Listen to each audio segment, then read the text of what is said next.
Good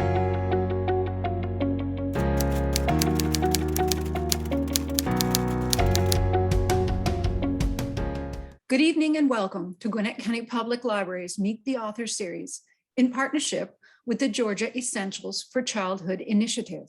My name is Denise Osier, and I'm the manager of the Adult Services Department at the Gwinnett County Library. Tonight, we have the honor of hosting Dr. Bruce Perry about his book, What Happened to You? Conversations on Trauma, Resilience, and Healing. He will be in conversation with Dr. Melissa Merrick, the president and CEO of Prevent Child Abuse America. Tonight's opening remarks and introduction of our author will be made by one of our very important partners, Deborah Choswood.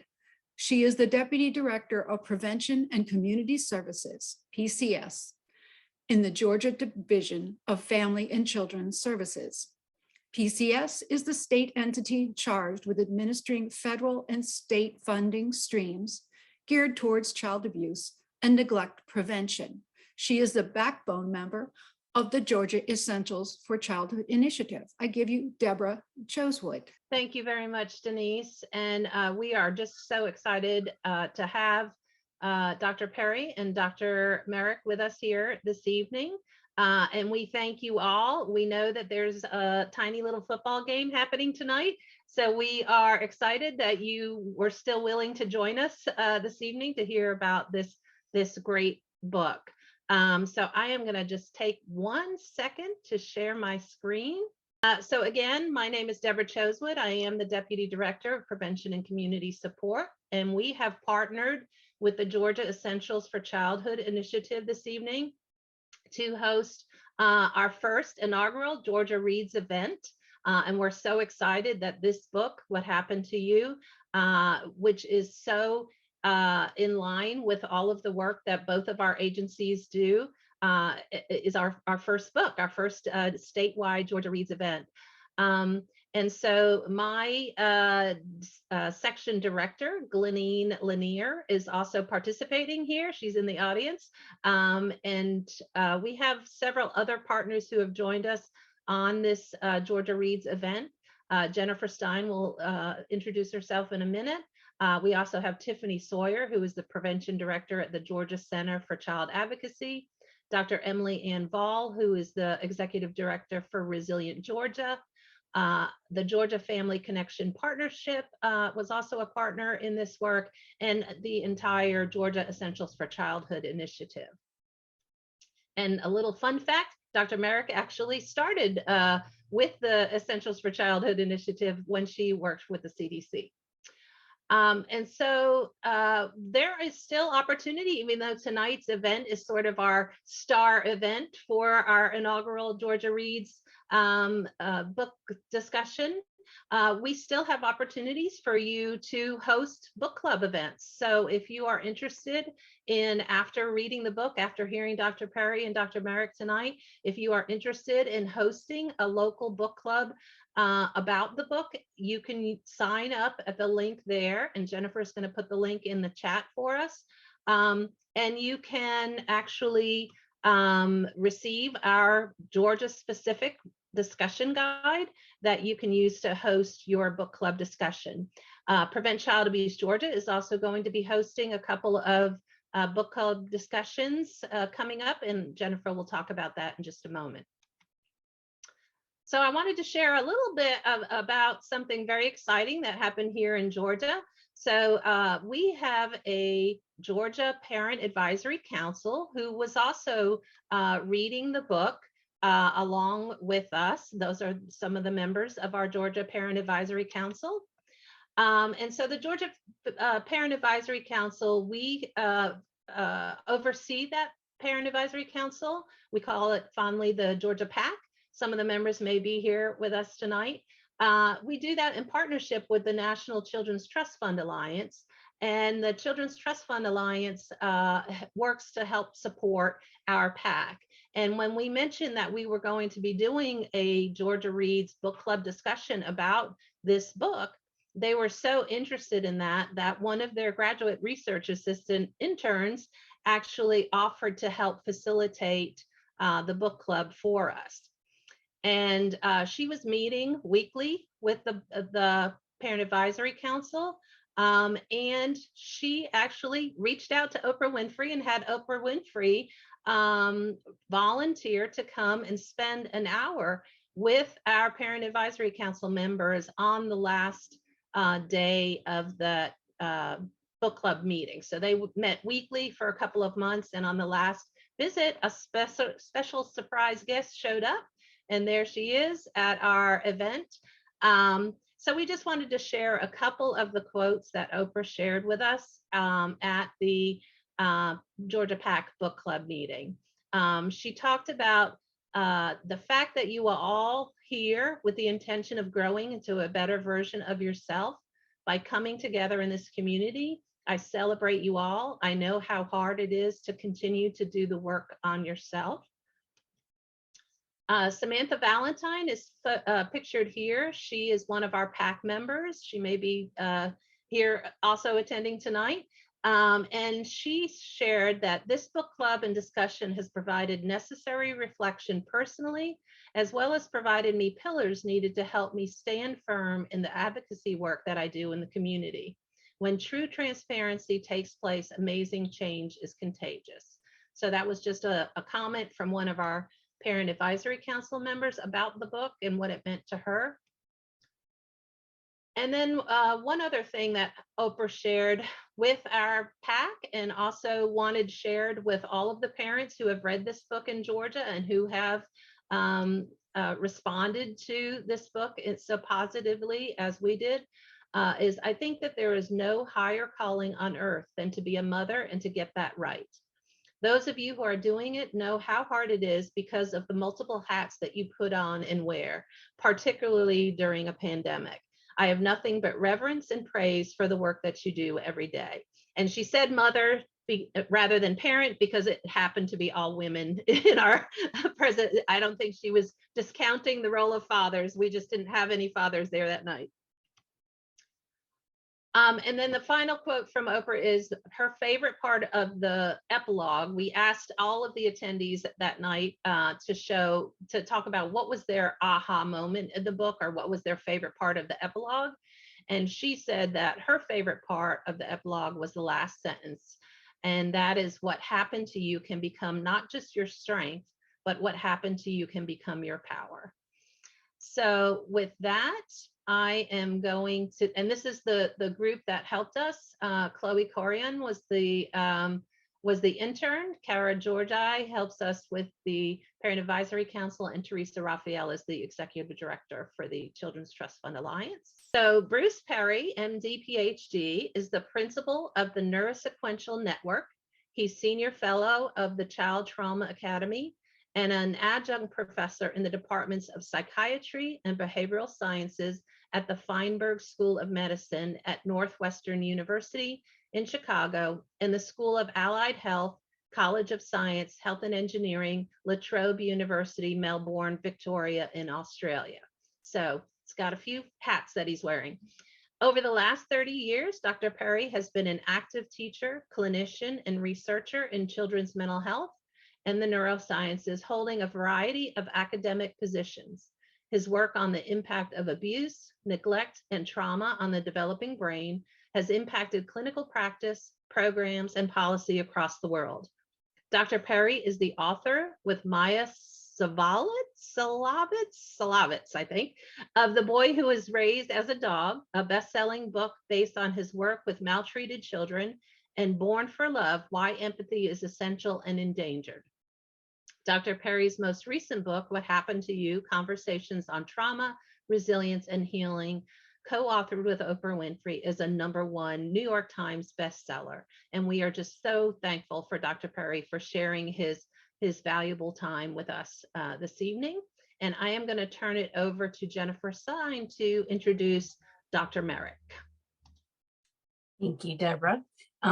We are really thrilled to hear tonight's discussion, and I don't want to take up too much time. I did put in the chat, and I'll put it in again, just to invite all of you that are joining us this evening.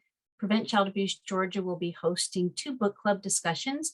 Of course, you can always host your own, and you can go to the link that I provided and sign up to do so And we will send you a book club discussion guide that Dr. Perry has approved graciously for us. Also has access to all sorts of resources. So that link will be shared again with you shortly. So you'll be able to join lunch, join us virtually, grab lunch on February 8th or March 3rd. But it is now my pleasure. I'd like to introduce you to Dr. Melissa Merrick. She is President and CEO of Prevent Child Abuse America, the nation's oldest and largest nonprofit organization dedicated to the primary prevention of child abuse and neglect. She has more than 20 years of clinical research and leadership experience related to the etiology, I'm not saying that correctly, course and prevention of child abuse and neglect. Previously, Dr. Merrick was a senior epidemiologist at the National Center of Injury Prevention and Control at the Centers for Disease Control and Prevention at the CDC, right here in Atlanta. You can see she has red on as well tonight. She is recognized as one of the country's foremost experts on adverse childhood experiences. In partnership with the U.S. Department of Health and Human Services Office of Child Abuse and Neglect, she served for 8 years as the lead scientist for ACEs study at CDC and is the lead author of CDC's Vital Signs, ACEs, the most nationally representative report on the topic. Dr. Perry, Dr. Merrick, thank you so much. We're handing it over to you so we can all enjoy your conversation. Thank you, Jennifer, for the kind introduction. Thank you, Deborah, and thanks everyone. It's just such a treat to be with you. I already see our first question in the chat. This is not going to be a conversation about child abuse and neglect per se. It's going to be about the book. I know that's what you all are here to learn about and to hear about and to really hear from Dr. Perry and, you know, what brought him to write this book and some of the key messages in the book. But I would say more than anything, this is a book from my reading and my perspective of just hope and thriving and what we can do together to prevent early adversity, to really help us reach our nation's health and well-being and prosperity goals. And as you all noted, I, spent a lot of time in Atlanta, and I hold Georgia and Georgia Essentials for Childhood dear in my heart. I'm wearing red because I went to the University of Pennsylvania, so we have no shot in ever being in one of these tournaments. So I'm a dog tonight, but anyway, Bruce Perry, Dr. Perry, thank you so much for everything you've done in your whole esteemed career, but also for your friendship, collegiality, but importantly for this book that has just really hit the nation in a time where we really need it. We really need to hear these conversations about resilience and hope and thriving and all of these things. So the first question is an easy one to get us started. What brought you to really think that writing this book with your friend and colleague for many, many years, Oprah Winfrey, was important? Why did you want to write this book in this way at this moment? Well, first of all, it's so great to see you, Melissa. You all don't know, but Melissa is like one of the most amazing people on the planet. The Prevent Child Abuse America, when they sort of stole her away from the CDC, got a gem, and she's played an incredible role in really helping that organization leapfrog back to the leadership role in the world in creating new policy practice, a vision for child abuse prevention. So I love talking with you. It's always fun to be with you. So also thank you, Deborah and Jennifer, for asking me to do this, because I actually live in Chattanooga, Tennessee, and there's a lot of people around here that are that live and work in, not live here, but they're really close. Georgia's very, very close, and so is Alabama, actually. So, it's an interesting evening here in this community. It's interesting. I'm older. I've probably been in this field for 35 years in one way or another. And when I started, I was a very idealistic person. I started out as a learning about the biology of the brain and how the brain changes and how people grow up.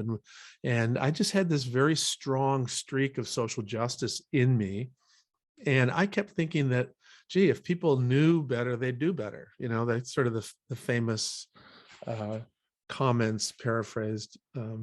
But what I realized early on is that one of the biggest problems that scientists have is in translating and communicating what they're learning for the general population to understand in ways that don't feel threatening, don't feel like you're being talked down to, don't make people glaze over. And I started to become really interested in communication. How is it that people actually communicate person to person anything? And I realized that there's so many places where we end up having misunderstanding, miscommunication, and that can get in the way of interpersonal relationships. It can get in the way of parenting. It can get in the way of supervision, coaching, teaching, whatever. And what I realized is that there were a few people out there that were incredibly gifted at making people feel safe enough that they would be open to hearing what was being said, and who intuitively knew that people learn through stories, that stories are this incredible vehicle for learning new facts and concepts and principles. And of course, we all know Oprah's that's what she does. She's an incredibly skilled communicator. And over the years, as I got to know her, and she's also, I think the sign of a lot of good communicators is that they're also very open-minded. They're always trying to learn. So Oprah's always sort of talking to people, wanting to learn from them, and she's grows and grows and grows over the years. She's matured a lot. And one of the things that I was one of the many people who she would tap into once in a while about trauma. And so over the 30 years that I knew her, I'd have opportunities and occasions to talk to her about some of the research and some of the new practices and some of the emerging concepts. And honestly, it was really, most of the time she would politely listen to me, and it kind of fell flat. And in part, that was probably because she just was so busy, and you know how anybody's really busy. But after she stopped her show and she started doing 60 Minutes, she was a special correspondent for 60 Minutes. But she also had bigger blocks of time to work on other projects, to think and to reflect. And I think it was a time in her life when she really did a lot of reflecting on all of the things that she'd been learning over the years.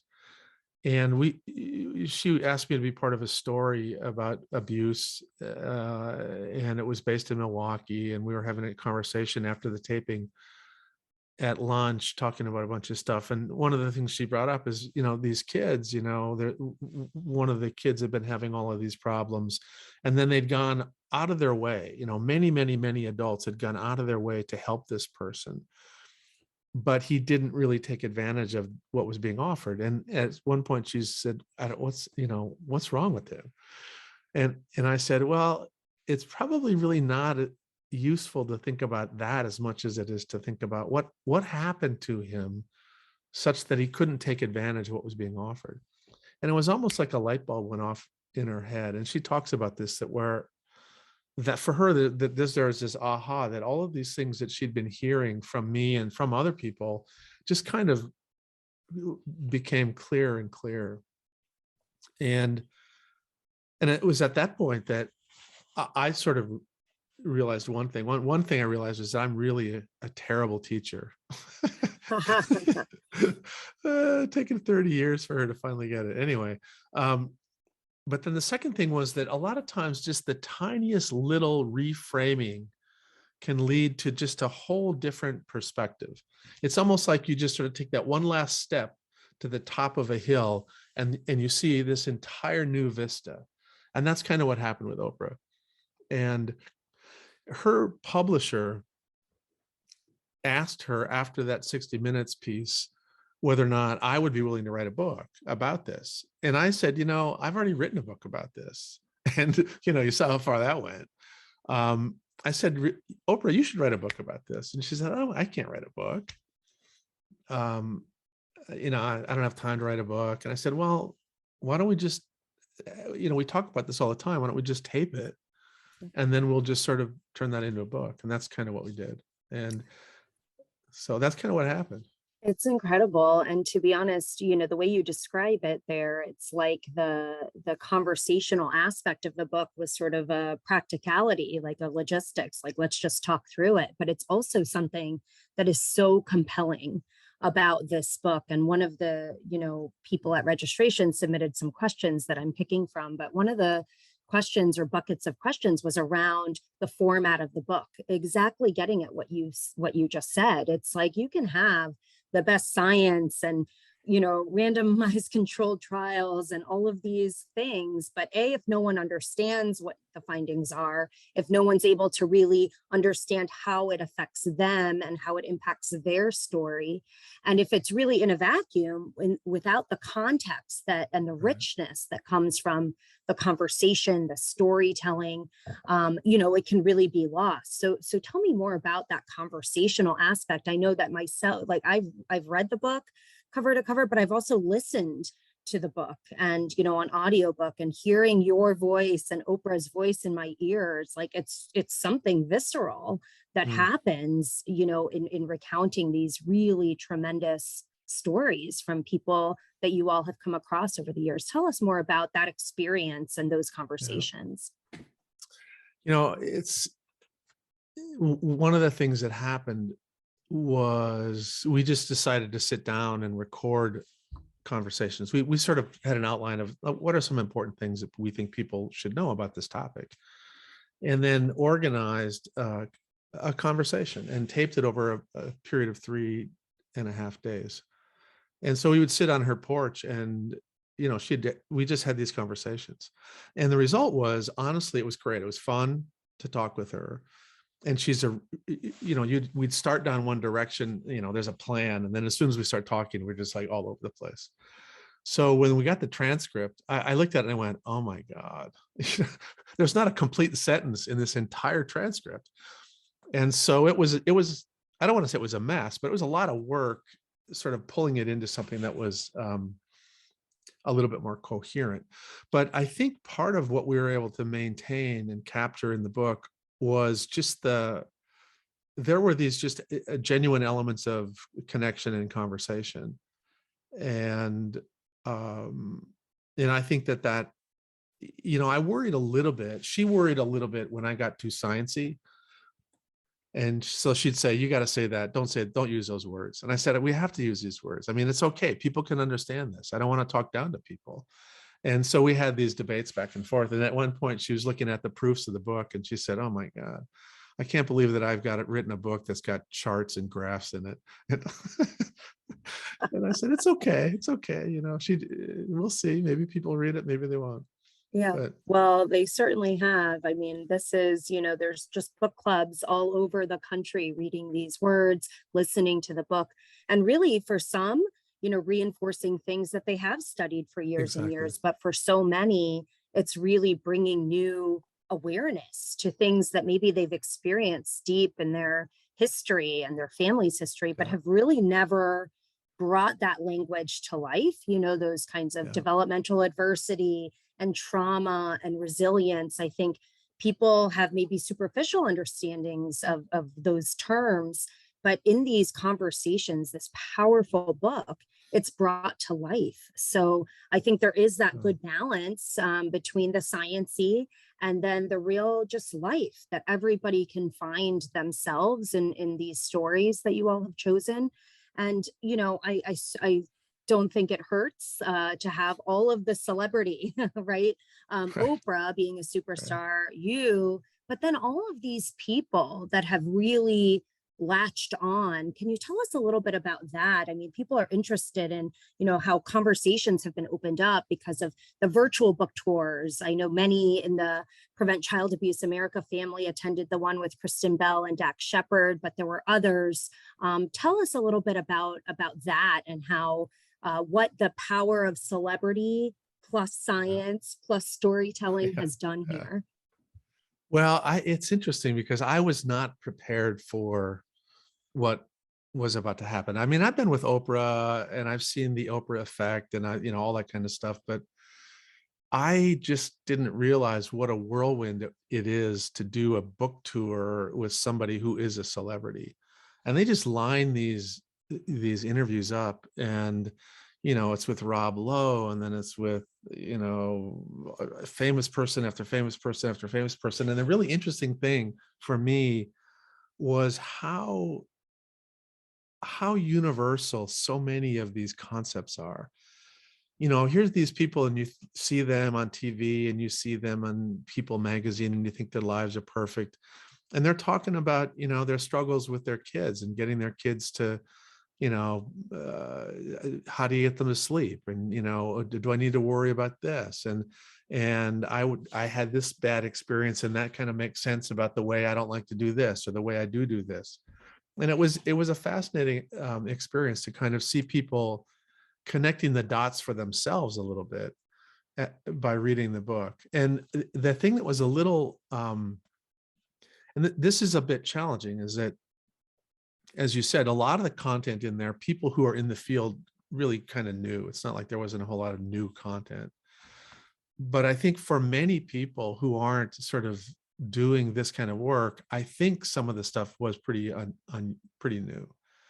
And so there's a tremendous hunger for more content.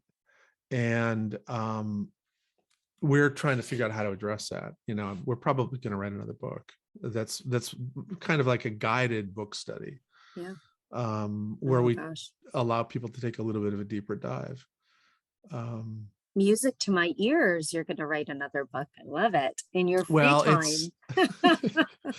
Yeah, in all of my free time. Yeah, and all of your free time. But there's something you said that, as you're describing celebrities and just, people, they're just people, right? And it's so human, this book. And I think that's what makes it so accessible. Some of these themes that sometimes get intellectualized or too scientific, but really they're true to the human condition and the human experience. And so one big, so much of your book discussed the importance of relational health. And here we are, many of us trying to parent during a global pandemic, during a time of acute racial and civil unrest, in a time where parenting is always challenging, but parenting under these extreme stressors without access to our emotional and social supports, given that we were physically distancing or quarantining or shelter in place, all of the ups and downs of the past year and a half. But really positive connections matter, and they're protective for our health. And I know in Georgia, there's so much work done through their Strengthening Families initiative and their Connections Matter Georgia, obviously all of the work around Georgia Essentials for Childhood. But how important, from a scientific and from what you know and your expertise, how important are these healthy, stable connections in a developing child or adolescent? And how can those outside of the family really help to support the need for our children and families during this kind of intense time? It's interesting. We had all these conversations, and we're writing this book before the pandemic, before the Black Lives Matter movement. And so a lot of the concepts we talked about were sort of foreshadowing really important things that it was an interesting fortuitous element to what we wrote about in the book. But I think that the pandemic has just magnified and illustrated the importance of connectedness in a way that just could never have happened. I think just about anybody looking at any aspect of their personal life or their work life or their academic life is going to run very quickly into how important connectedness is. If you're in mental health, for example, the huge increases in anxiety, depression, people presenting in the ER with suicidal ideation, increased risk for use of substances to regulate yourself. So much of that, I think, is connected to the the sense of disconnection that was imposed by the pandemic conditions. I think yeah, and I think that the so much of the exhaustion of parents, we get regulated and refreshed and rewarded when we have a conversation. Like every time I see you, right? Yeah. It's fun, right? I feel better after I talk with you. When we were in person, we have these board meetings and we can sit and talk. It takes time and it takes energy, but after a long meeting, you don't feel tired because you're with people that have been feeding you as much as you've been giving back to them. And it's that quality of human connectedness that I think is so important, and that in our modern world, we're not respecting it as much as we probably should. I think the one good thing that can come out of this pandemic is a broader awareness of the power of positive connection. And so as we build back better or do, whatever we want to think about how we change education or work, I think people are going to be much more mindful of intentionally putting people in proximity so that regulation and reward can be part of what's happening, whether it's in teaching or work or whatever. Gosh, I hope so. Gosh, I hope so. Yeah. In Georgia, not unlike other states, but, substance abuse is high, rates of suicide, teen pregnancies, opioid related deaths, other kinds of unhealthy, self-regulating, behaviors and coping behaviors and such. And, we want to learn too, the viewers do, how can the systems in place in Georgia to support children and families really benefit from learning about everything that you talk about in the book: developmental adversity, the power of resilience, the power of relational health. What systematic changes do you think can be in place to better support children and families and that connectedness and the relational health that's just so critical? Well, it's interesting. I think that one of the most important things is that systems begin to recognize, the leaders in systems begin to recognize that if there's not parallel process within the system to provide safe, respectful, relational environments for the staff, the people that are doing the work, then they're not going to be able to do that very well for the people they interact with.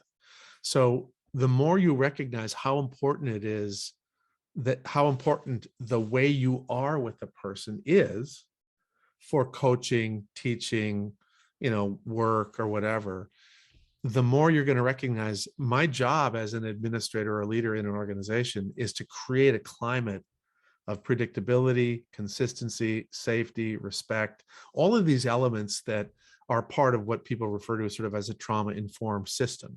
That these things are going to lead to better outcomes, whether you're talking about selling staples or creating widgets or teaching children or coaching the Georgia football team. And I'm telling you right now, the reason both of these teams are in the national championship is because both systems are fundamentally relationally respectful for the kids in the system. And these are relational systems, and that's success always emerges from systems that pay attention to relationships.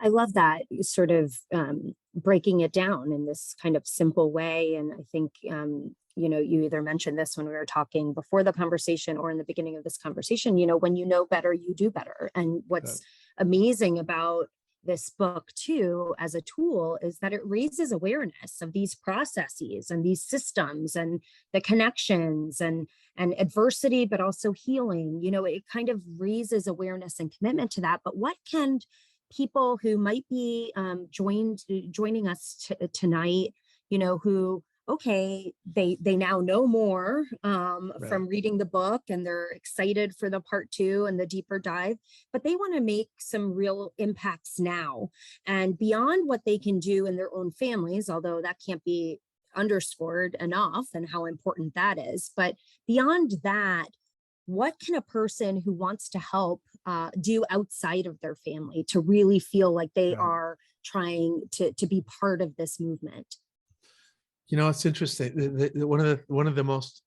One of the things that is paralyzing almost when people think about systemic change as a person, right? They go, oh my God, I belong to the child welfare system.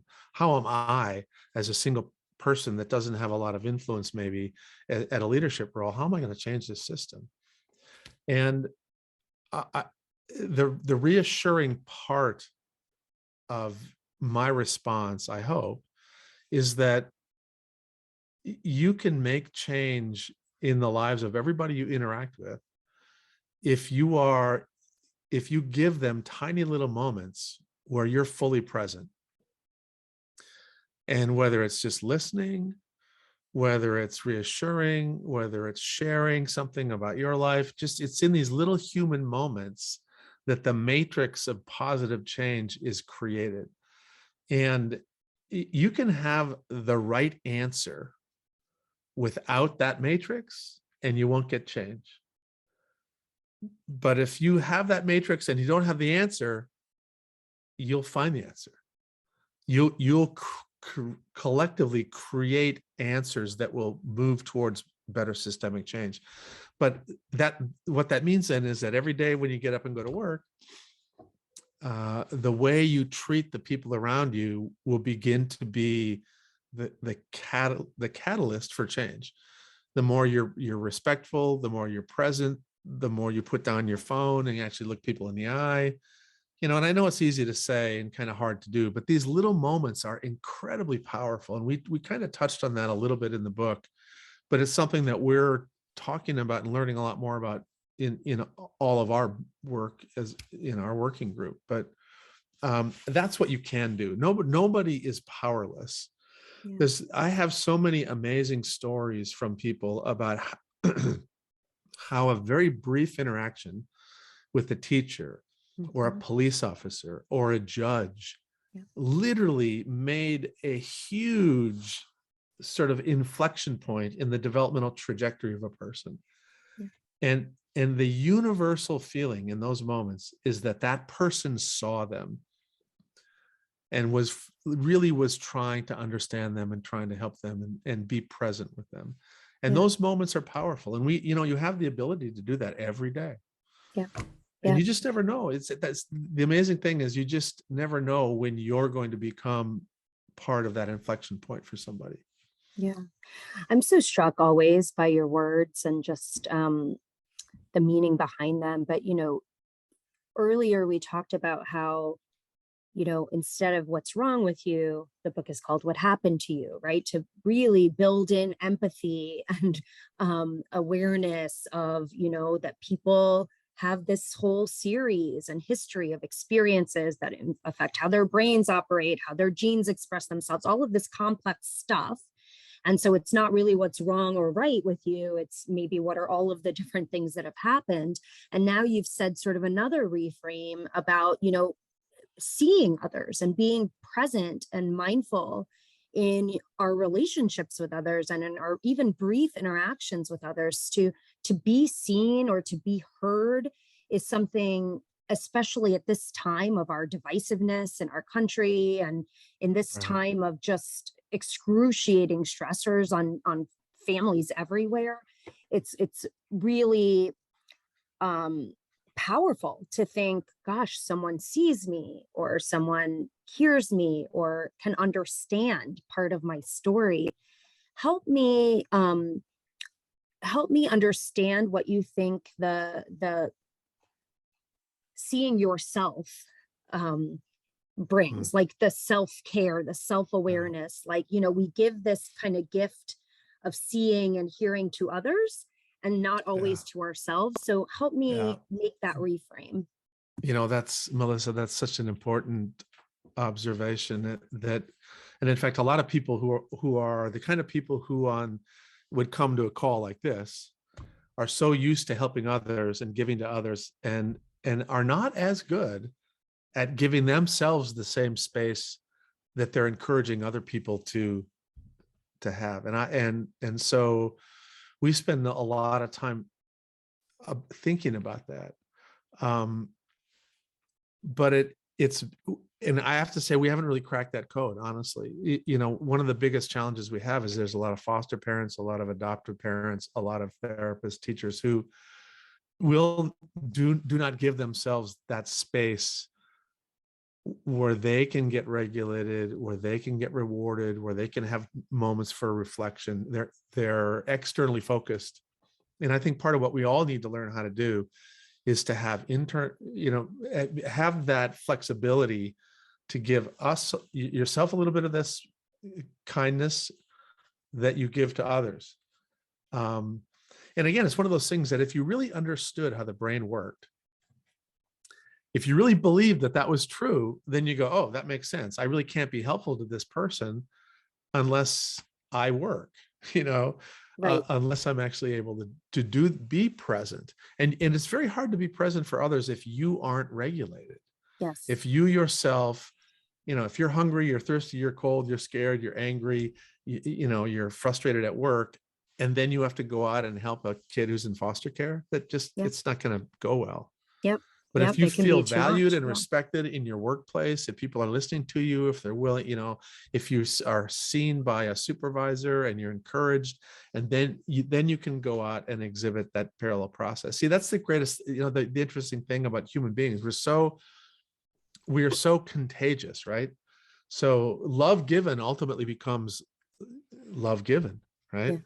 Yeah. And so we just have to help people be better at that.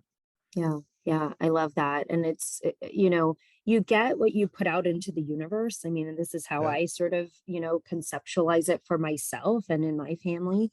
Maybe it's the golden rule, right? Do unto others as you have them do unto you. But what you said is so true, that people don't always prioritize their own mental health, physical health, emotional regulation, in the same way that we prioritize others. We are givers, right? In this field, Right. and in this, probably everybody on the call. So there's some practical things that people can do. And one is something that you, on a similar event, probably close to 18 months ago, you shared, Melissa, instead of taking like a long 2-hour walk, take a 5-minute walk every hour. Tell me a little bit about the science of that. Like that Yeah. practical science for me was really helpful, and I think would be a gift for our viewers today. Yeah. It's the way the systems in your body and brain, they function at sort of this molecular level, and the timelines for things happening at that molecular level is microseconds and seconds. Whereas once you get to the whole organism, to you, the full body, we think about appointments, that are an hour long, and we think about days and months. So our sense of time is much longer than the timelines for change in systems in our body. So it doesn't take you an hour to get regulated.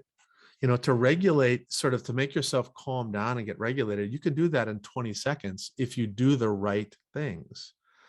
And so what you can learn to do is to take these little, I can't go on a vacation tomorrow, but what I can do is I can have a little mini vacation for 5 minutes. I can put my body on vacation. I can give myself permission to not worry about anything else. I can enjoy the nature of a 4-minute walk outside into the backyard. And that actually can have the same physiological impact of a much longer experience. And so we're thinking about this a lot in terms of not just regulating yourself, but in therapy too, that you want to help people have these positive moments, therapeutic moments. We actually think the timeline is on the order of 2 or 3 minutes as opposed to 45 minutes once a week. But if you get 2 or 3 minutes, 3 or 4 times a day, that's probably going to have more impact on your healthy development than just having 45 minutes once a week. And so I think both with trying to keep yourself regulated by getting up and taking a 3-minute walk once an hour, or, I'm working with somebody right now who's dealing with a traumatic loss. And rather than having them continually bombarded by intrusive ideation, thoughts that come into their heads when they don't want it, I say, listen, here's take a little index card. and put the bad things that happened, just write a 3-sentence script, and take your Apple Watch, and at 5 minutes after the hour, you get 3 minutes to look at that card and think about how bad that was. And then once the 3 minutes are over, put it back in your pocket and say, all right, I'm going to think about this again in 3 minutes, in an hour. So and what happens is, instead of having these thoughts become uncontrollable and random and pop into your head, over time, your brain starts to reassure itself basically that I'm going to get to that. Right. I'm going to think about that. I'm going to feel crappy for 5 minutes, but then you got my 5 minutes. You're not going to get my whole hour. Right. And when we learn about how to do that, you can do the exact opposite for regulation. I've got a really stressful situation going on here, but you know what? I need to back off. I'm going to give myself 5 minutes of meditation, Right. 5 minutes of walk-in regulation, 5 minutes of listening to music. And these little regulatory breaks keep you in balance better. Yeah. So interesting. It's also probably have something to do with the power of repetition too, right? So I'm just thinking about my own experience I'm a clinical psychologist by training, as you know, but whenever parents would come in, oh, my kid will not eat, white foods like cauliflower, anything white, they won't eat. Right. And it's like, well, A, if that's what there is to eat, they'll probably eat it. But B, it takes 11 different presentations of a food for, your taste buds or whatever, for you to decide if you actually like it or not. So usually by, repetition number 9, they're like, oh my gosh, my kid is eating, cauliflower. But it's the same kind of thing here too. It's like, your brain learns and knows that we're going to have time for that, or develops a preference for one or another. So it's really fascinating every time you give these examples. I know they're really helpful for folks. Another theme that came up a lot in some of these questions, first of all, several of the partners of Georgia's Essentials for Childhood, so the co-hosts of the Georgia Reads event today, have been working with youth voices across the state. And, something about your own example just now, it's, really, we have to be listening to, young people, or to people with their own lived expertise of whatever they're experiencing. And they are partners in, all of this work in prevention and healing and resilience. So have you and Oprah, in the context of this book, worked with young adults or teens to spread awareness? And if so, have you heard anything really cool or gained any lessons from that interaction? That's honestly, we haven't. And I'm kind of embarrassed by that. We probably should have. I mean, it's part of what happened in the beginning was that just the time was gobbled up by all of the celebrity stuff and the busyness stuff. And over time, as things have decompressed, we have heard, there've been lots of organizations that we've connected with and talked with and tried to support as they learn more about some of these ideas. But one group that I think is just finding their voice, in part because we have squelched them down, is the group of people with lived experience. And the younger you are, the less power you tend to have. So that's a group that we have that even though they're out there and they have great things to comment on and say, aside from individual conversations, and I've had a number of them, but there hasn't been anything organized. It would be, I have to say, I was at a meeting once in Australia many years ago, and one of the presentations was by a child in foster care, and he got up and gave a presentation about the 10 elements that somebody who becomes a foster carer should have. And it was like one of the best presentations I've ever heard in my life. And I just thought, wow, it's embarrassing that. Wow. Yeah. Yeah. we don't No, listen I mean, more. we all can do better in this. I know that the Essentials group here in Georgia is really interested primarily in kids that are aging out of foster care. We know that age group and that situation to be one of extreme risk. And so it's so important to understand what we can all do together to help set those kids to continue on trajectories toward well-being and wellness, knowing that they've experienced a fair amount of adversity in their lives. So it's something that I would just say to all of the participants here, when we're able to listen with humility to people that have different life experiences from our own, even if they're young and we think that they don't, have nothing to offer, they do. They have a tremendous amount of expertise and wisdom beyond their years often, sometimes because of the conditions that they've had to navigate in their young lives, and with those young brains that are malleable and learning and adapting. I think I personally feel most hopeful when I look at the young people. I look young, but I'm not that young. So when I look at actual young people, I feel like there's just a whole lot of hope and a call for us to do better together in partnership. This kind of, in my brain anyway, segues to another thing that came up a lot. You and Oprah both talk about weathering and communities coming together to help each other in stressful environments, creating a sense of community in the book. And so in a time where the need to weather racial injustice, systemic injustices, oppressive kinds of experiences, and disparately high rates of hardship caused by the pandemic has only become more necessary. I know we can agree there.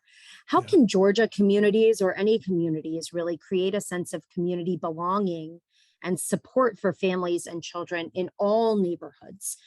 How can we truly come together when sometimes our experiences have been so disparate and so different? Yeah, one of the things that actually led me into having any interest at all in developmental neuroscience was that I was interested in history. And once even when I was young, when I started to read history, it became clear to me that there were different versions of the history that was out there.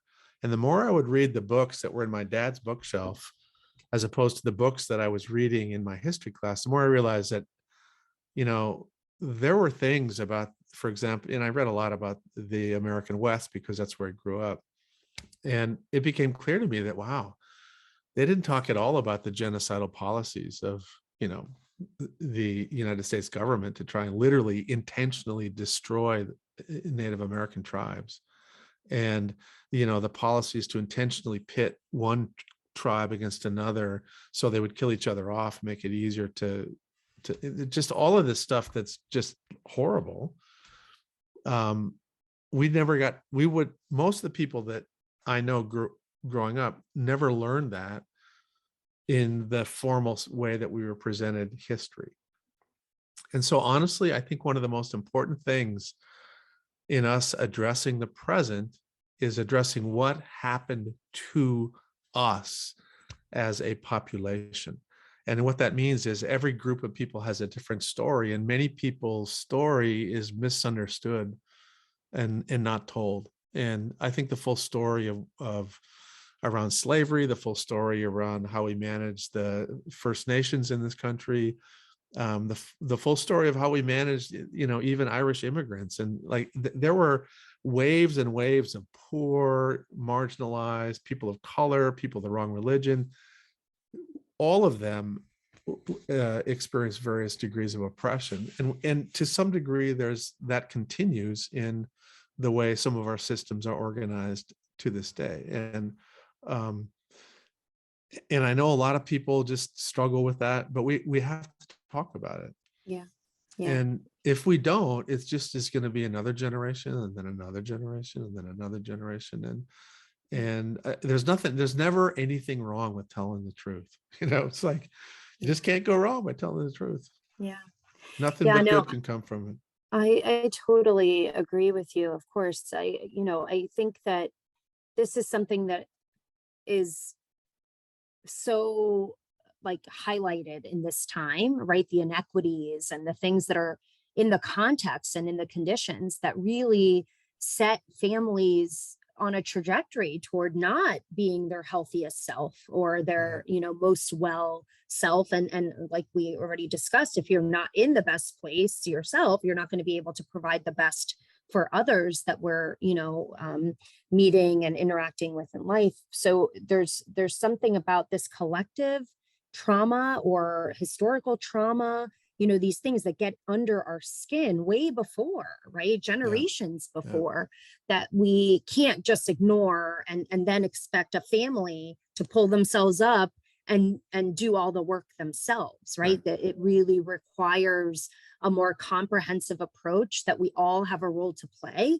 in assuring the conditions and the relationships and the safety, stability, nurturance of environments that really are necessary for people to be their best selves. Would you agree with that summary? Absolutely. Absolutely. And I think one of the things that is, again, people get really upset by this, but if you could just think about it, the truth is that any system is going to also have a history. And if you take the history of public education, for example, back and back and back and back and back, the intention of public education was really to provide an educated workforce for people who were in the corporate world, so they didn't have to spend money to educate their workers. And so a lot of the carry forward about what we value in education has that echo and that residue from that. In the same way that, for example, that we have summer vacation, which is an echo and residue of a rural agrarian society. We're not like that anymore, but we still have these irrational breaks in the middle of the year. So there's a lot of things that, that are either unintentional, I don't want to say unintentional, but sort of this inertial carry forwards from policies that were intentionally racist or were intentionally trying to marginalize a group of people or keep a group of people out of power that we still live with. So for example, there's people that, how in this society can you end up going to jail because you couldn't afford to pay a late fee on a traffic ticket? There literally are people that are in jail because of a whole chain of activity that started with a late fee, missing court, contempt of court, increased charge, probation or sort of violation of whatever, and then getting arrested. And it's like, wait a minute, this all started from like a traffic ticket and now you're in jail?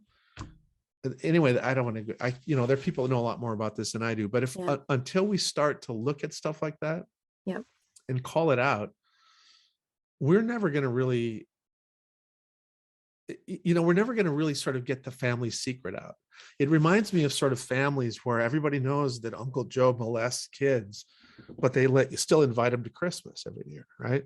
That's kind of what we do in this country. We have these family secrets that we're not willing to say out loud and call out so we can change them. And that's part of what we really have to do. I think that's a big part. Yeah, I couldn't agree with you more. And on that last example, I think it's also around, norms change and what does our family, our community, our society say about inviting Uncle Joe over, right? Or making your kids hug an uncle or something. My kids personally, they don't have to hug anyone. They can high five them if they don't feel comfortable hugging them, right? We have to kind of see where people are at. And really, I think that is part of what, Essentials for Childhood talks about. It's about not just programmatic changes or systemic changes. It's also about norms change. And I have to say, in that bucket, I think we have a long way to go.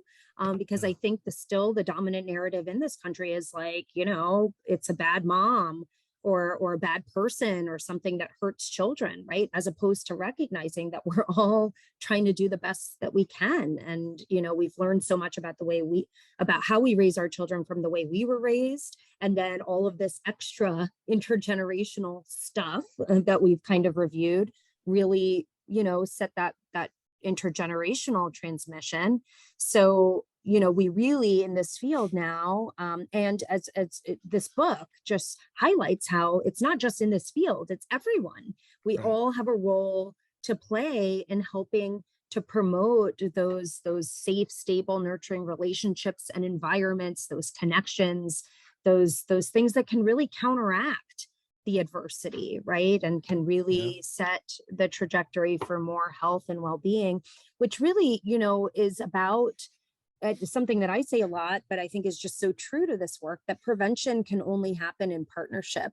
And it's in partnership with families and those with the lived expertise, with communities, but also with various sectors. So we're talking about why is that guy in jail? Because he was poor, right? And he couldn't afford to pay a fine or something, right? That's like a whole, so we need to be educating and working in connection with a whole host of partners.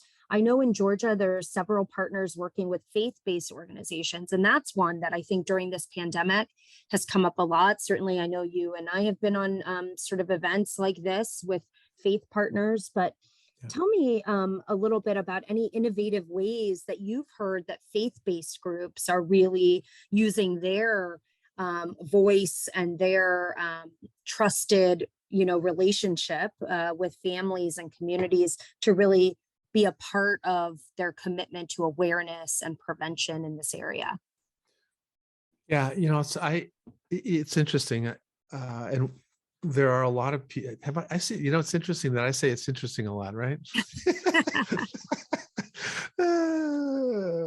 It is interesting. Anyway, it is interesting. It's interesting. In my community growing up, the faith-based communities were really sort of both moral leaders, but also substance leaders. They would actually do the work. They would go and have the soup kitchens. They would raise money to have housing for the homeless. They would do concrete things. And then they would recruit members of their faith-based community to participate in these activities that were basically help weave social fabric. It wasn't sort of like, here's a bunch of, here's some money, go watch a movie. It was come into my home and have a meal with me. It was a really positive thing. It was community building. Now, and I think, and I've seen this happen in a lot of places where a faith community takes on an avocation to be committed to social justice, committed to addressing poverty, committed to giving people opportunities by supporting transitional programs from prisons into the workplace and so forth. And I think a lot of that stuff is really important, because I think that the faith community can be a huge, important part of a healthy community. The flip side of the faith community is that because of the way they're organized, they're highly vulnerable to toxic leadership. So if somebody gets into one of those organizations and gets into a position of power and authority, they have the opportunity to exploit that position in a negative way. And we've seen that happen a lot. And of course, that also happens in sport. We've seen all kinds of coaches or team doctors exploit their position of authority and abuse in various ways. So almost any organization, well, same thing happens at universities. College professors exploit their position to take advantage of students and so forth. But I think as long as there are, that you've got good leadership, I think that the community of faith is, I think, it really an essential element of a healthy community. Yeah. Now, I know that not everybody has the same beliefs, and some people have no beliefs. Or their belief is that they're agnostic or atheist, which is fine. But I think that you can still have a moral code and a set of values that you act on that help build community and try to address some of the issues that we've been talking about, inequity, poverty, and so forth. There's a great question that came in the chat that I want to bring to this conversation, because I think it kind of talks about those, creating spaces that are predictable, safe, and respectful. and wondering if you have any advice for creating a work environment that fosters those things. And the reason why I think this question is so impactful to me is I had the opportunity of inviting Dr. Perry to CDC to give a talk. It was, I think, my going away party. I had just been at CDC for about 10 years, about to move to Chicago and take this role. And I didn't know what he would talk about. I like everything that he talks about, but it was really interesting because there are these elements of a toxic work environment or trauma that can happen at work, like came up in part of the conversation. And I think those are things that we're sometimes so focused on the community level and in families, and we're reaching out that we don't even look in to our own organizations to see what are the things that we should have in place to make sure that we have a really inclusive work environment that's safe, respectful. So this question gets at some of that. And do you have any advice for those on the call today trying to create a healthy work environment that can really give all the good things that this book talks about needing for resilience? And if you know of any organization that's doing this like fabulously, we would all love to connect with that organization. Well, first of all, I don't know of any organization that's doing this fabulously. And I actually kind of have to laugh a little bit. There's a lot of organizations that self-declare they're trauma-informed. And then you talk with them a little bit and you look at their personnel policies and their hiring policies, and you go, it's not quite, and it in part because it's hard, it's hard to do some of these things because you have to reinvent some of the boilerplate structures that a lot of organizations are organized, that are created around. But one thing, I don't want to be sort of self-promoting, but I've given a couple of presentations that are on YouTube. During COVID, I gave a lot of presentations, and if you search around, you can either send me an email, but I can direct you to about a 30-minute presentation I gave about bringing some of these concepts into an organization, and what are some of the challenges and what are some of the elements that you want to try to aspire towards. I'm actually working with a group that has a history of working in the corporate environment, and they're kind of organizational psychologists who've worked in industry, and they've done a lot of coaching of leadership and talking about how to make the workplace a better environment. And when they started learning about these concepts, they're like, oh my gosh, this makes complete sense.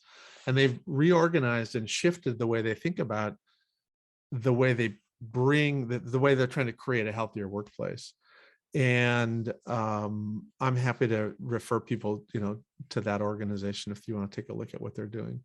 They're now working with the County of San Mateo and helping them as a county begin to look at their policies and practices and internal structures to become healthier for the people that are doing this really hard work. And they're basically using a lot of the concepts that are outlined in the book. And so far it's gone relatively well. But, the truth is, all systems, all organizations, even if they're permeated with really good people, struggle with these issues. And in part, it's because human beings aren't meant to live and aren't meant to work in big groups. We're meant to work in small groups.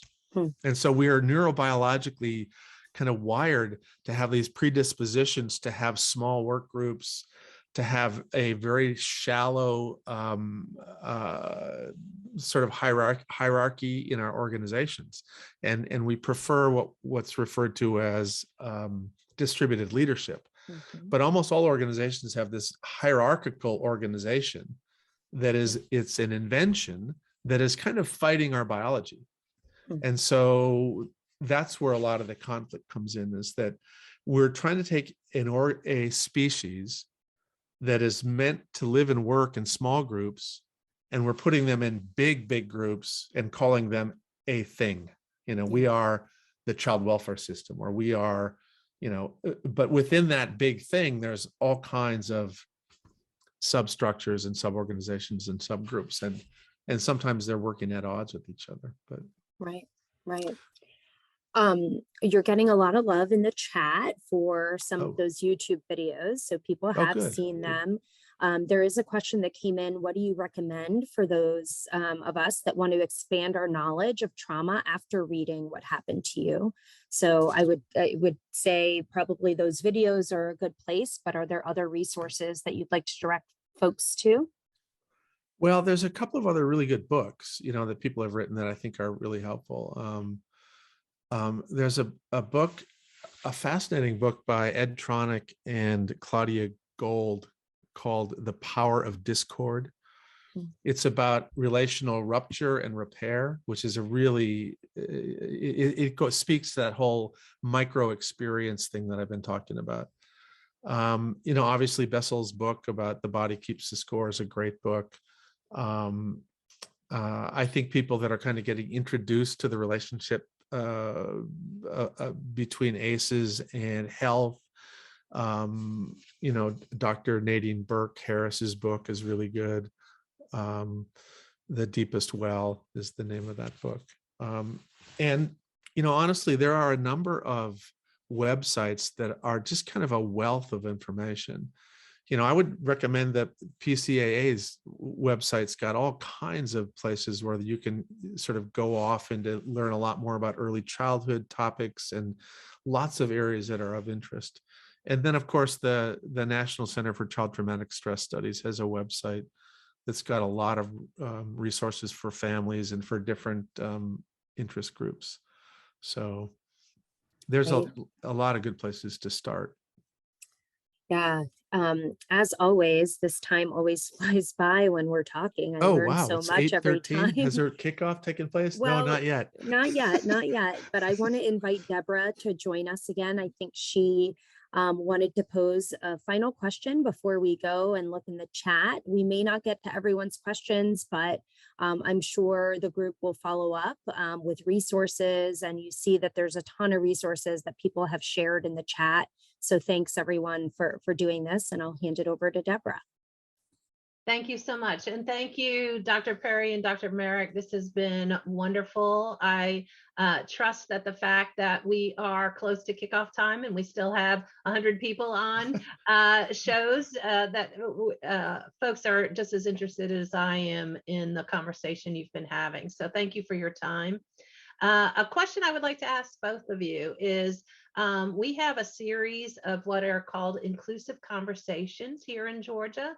They can be either in person or virtual events where a small group of people come together and just talk about 3 questions. And those 3 questions are prepared by us and the team at Inclusive Conversations. And this particular series is in keeping with our state's child abuse and neglect prevention plan that was developed last year. And so one of the questions that is in the child and family well-being conversation is, if you had a magic wand, what one thing would you wish for all children in Georgia? So I would just and I know Dr. Merrick, you have had children in Georgia. So you can respond to that in Georgia. Dr. Perry, you can respond to that just in what would you want for all children everywhere? So I'll turn it to Dr. Merrick first, and then Dr. Perry can answer. Goodness, it's a big question, an important question. And, questions like that, I have to say, like, they really strike me, because I would describe myself as like a child person, right? Like, many of us come to this work for different reasons. I squarely am here because I believe that I want my children to be healthier and more prosperous and happy than I am, and then their children and their children's children and so on. And I think many of us have that. So if I would think about one wish that I would want for all children in Georgia and around the country, is for us to want this. We always want what's best for our own kids, but we don't always share that view for other people's children, right? And it's hard to do that because we are strapped and we have so much going on at any time. And really, we sometimes don't have the mental or physical bandwidth to take it all on us, but I would hope, especially if I think about the silver lining of this pandemic, for me, it's that I hope that we've all developed more empathy for one another, and we realize that none of us are parenting alone. We all rely on others, right? Every family needs help sometimes. Just the kinds of help we need may differ, right? So my family during the pandemic, we were fortunate that maybe we didn't need financial resources, but we surely needed social support and relational resources. We lived in a new place, in a new community. We didn't have any friends or any family. So my hope would be that every child would have at least one adult that really had that view for them of wanting the best, the happiness, the success, and really was invested in their longevity and prosperity. Thank you, Dr. Merrick. And Dr. Perry, what would your Hard to magic beat that wand one. bring? Hard to beat that. Well, see, all right. So if it's a magic wand, right? So magic. So my wish would be that every child has at least one, and hopefully more, person who thinks that they are the most amazing thing in the world, who's going to be around and be with them for a long time, at their side while they grow up. And, it doesn't matter really what they know. I mean, it's, but it's more how they are with that child, that they're patient and that they see the child and that they're loving and that they're interested in their progress and that they have an open mind, so that if there is something that they can learn, that they're willing to learn it from other people around them. So that's what I hope. Thank you. Those are both great answers. And I would only add to that each child in Georgia should have a Georgia Bulldogs national championship. Well, it may be on the way. I'm watching right now. So we also have a question from a former special ed teacher.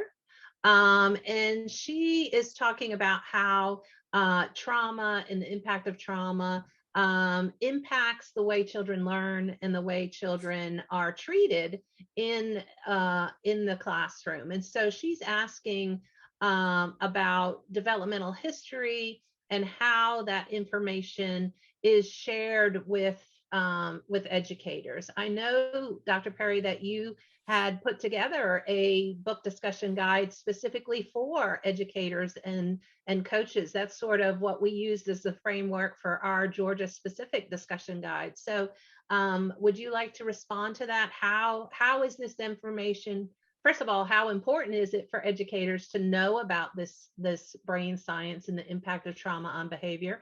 And then how is it being shared with educators? Well, let me just say this. One of the challenges that a lot of educators have is that the world is asking them to do a lot of things. And so I can imagine the fears that they experience when now you want me to get the developmental history and like, oh my God. So we actually have a very active group of colleagues that work with schools and bring this content into schools.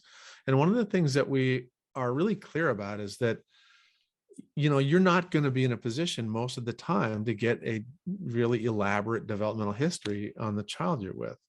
But there are things that you can do so that you will be able to identify when they're dysregulated, when they're hypervigilant.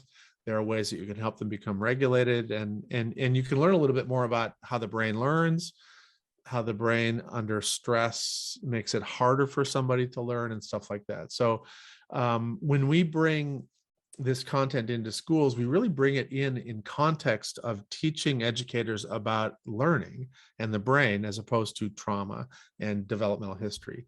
And because if you know that first body of knowledge and don't know all the developmental stuff, you can still do really good things for the kids. That's great. Thank you. Dr. Merrick, anything to add to that?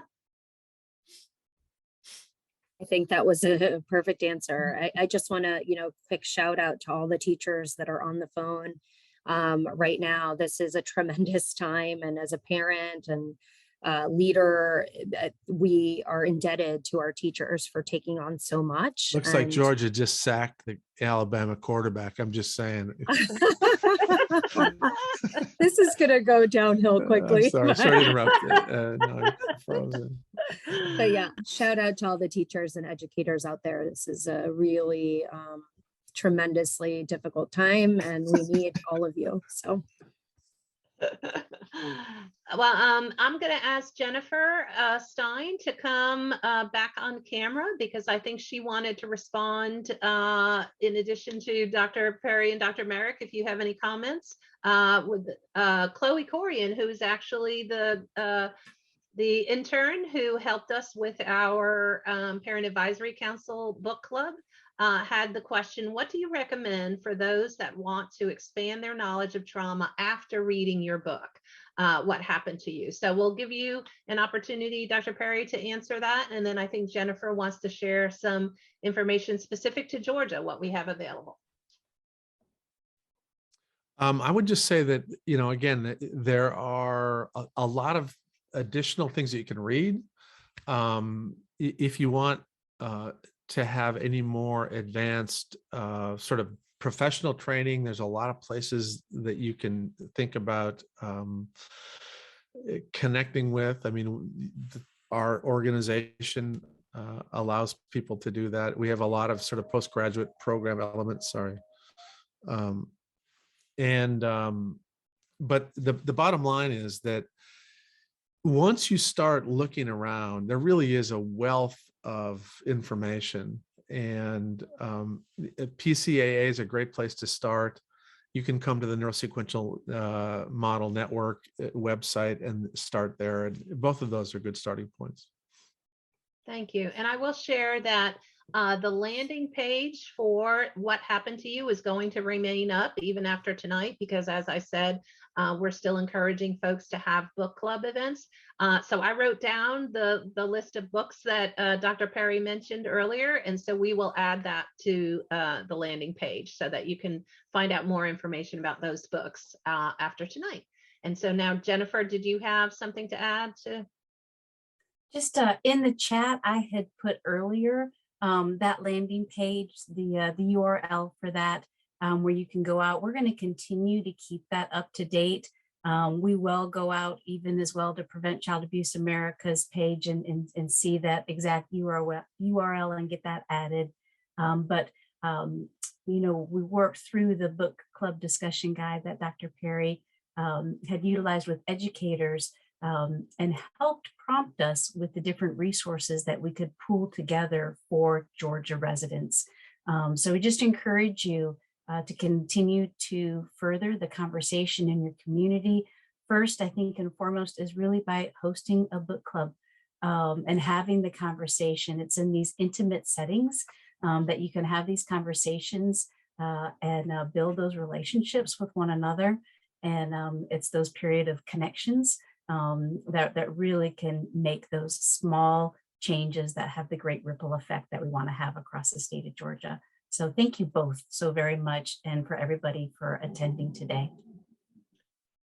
We have, I think, maybe time for one more quick question, because this was asked way early. And I know people are wanting to, including myself, wanting to get to the game. So someone asked, when you were talking about the pushback that folks have provided against ACEs, that there's been a little bit of pushback. And they were asking if you think that's related to the history of refrigerator moms and other psychological theories that blame parents for mental illness. So I don't know if you have an answer to that, or if you've had a chance to think about that at all. Yeah, it's interesting. I think the pushback against ACEs has not been as much against the ACE study as it is in how those findings are acted on. And I do think in the beginning, before people really understood what the ACE studies were really getting at, people were concerned that it was another parent blaming perspective. But I think, once you dig a little bit deeper into the studies and the questions, you realize that this is not targeted at the mother. There are lots of ways in which developmental adversities can take place. And I think anybody who had that concern, I think, is pretty easily reassured with a little bit of conversation. I think the only real pushback is that, number one, is that the ACE survey itself is not as developmental as I would like it to be. It doesn't really ask about the timing of experiences. And then it doesn't ask about what Melissa was talking about earlier. The earliest versions weren't looking at any counterbalancing protective factors. So we know that your developmental trajectory is complex, and there are multiple factors that contribute to that. So I think that's kind of what the pushback is about, is that maybe if you're going to do an ACE inventory in a clinical setting, use it not as a clinical tool, but sort of as a program-based approach to get a sense of the population you're serving as opposed to the person. Yeah. Yep. And I would just add some pushback around the ACE study is that those were the ACE, items that were in the original study, but it's not the universe, the entire Right. universe of early adversity that we know our children in this country and around the globe face. So, and then really Dr. Perry's, highlighting of, and also we know there's a lot of great things happening, right? And so I know that there are some states like Tennessee who have used the ACE acronym to say all children excel, trying to get that reframe into what can we actually do, to combat or counterbalance early adversity, right? And so those are the protective factors. I see Teresa Raphael was on today, and, just protective factors, protective relationships, environments, all of those good things that I think this book really helped us all to operationalize and formulate through the powerful conversation between Dr. Perry and Oprah. It really, for those who are still in the chat saying they're buying the book now, buy it. It's really wonderful. And I would just, again, give a shout out to the audio, like having Oprah in one ear and Bruce Perry in another ear. It's like, this is amazing. And I learn and I grow. And every time I listen to it, I think you'll have a lot of those questions answered. And then you'll have new questions that we can look to the sequel or the new book and materials that Dr. Perry is going to develop and really just help to propel this field forward. So thank you. Well, thank you once again, Dr. Perry, Dr. Merrick. Thank you so much. Number one, Dr. Perry, thank you for writing the book. Thank you for thinking of those of us who work in the field, and also those of us who are parents, whether or not we work in the field, because the book was just such a translation of the work that we do every day. But I read it as a parent and a grandparent and a child of parents. And so, it really hit me professionally as well as personally. And I've heard that from so many people that I've talked to about this book. So thank you again for writing it, for being here tonight. I know your time is so valuable and we truly appreciate you being here. Dr. Merrick, same to you. I know you're a busy, busy woman up there in Chicago. So thank you for joining us again. You were a daughter of Georgia for a while, so we're glad to have you back just for today.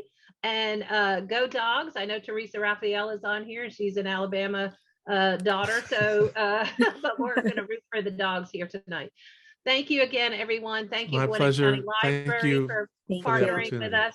And have a good evening, everyone. You can go to the website, as Jennifer mentioned, if you want any of the resources that we've talked tonight about. Thanks again. Bye-bye. Bye.